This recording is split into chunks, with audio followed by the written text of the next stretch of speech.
You've always felt a little off. Not broken, just slightly misaligned. Like you were following a different manual than everyone else.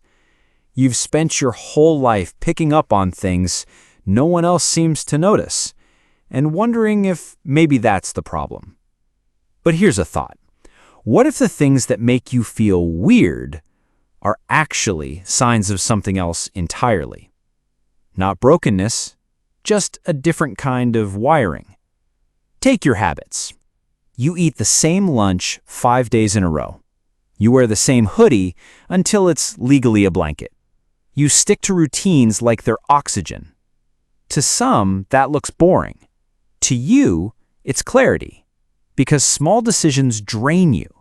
Not because you're indecisive, but because your brain is conserving energy for things that actually matter. It's called decision fatigue.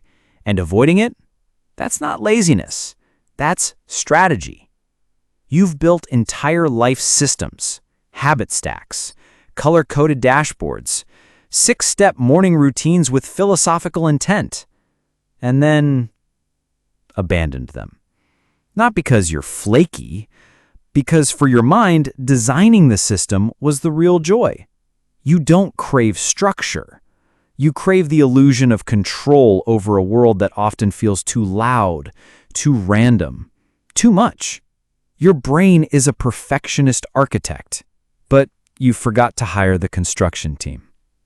You avoid small talk, not because you're rude, but because your brain craves depth.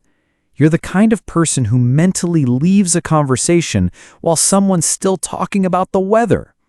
It's not personal. It's just your mind is busy solving bigger problems.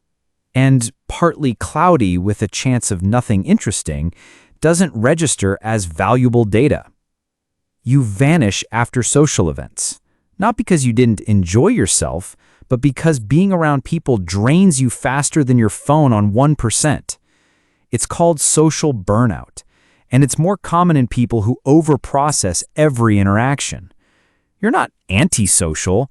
You're just recovering from having read every facial microexpression and emotionally subtitled the entire evening. And then there's the awkwardness. You rehearse simple conversations, still get them wrong. You say you too when someone says happy birthday. You overthink a handshake for 3 days. You're not socially broken. You're just buffering. Your brain is processing 10 layers of context when everyone else is still on layer 1.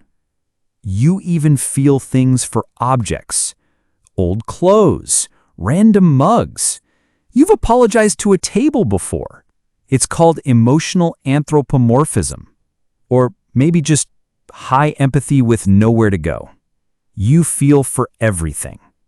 And that's not soft, that's powerful. So here's the point. You've always felt weird because your mind doesn't run on factory settings. It wasn't made for shallow, linear, or surface-level anything. It was made to feel deeply, to question, to rewire. Yes, that comes with some chaos, but it also comes with clarity most people never reach. You weren't meant to blend in. You were built to observe what others miss, to connect what others ignore, to ask what others are afraid to ask. That's not a flaw.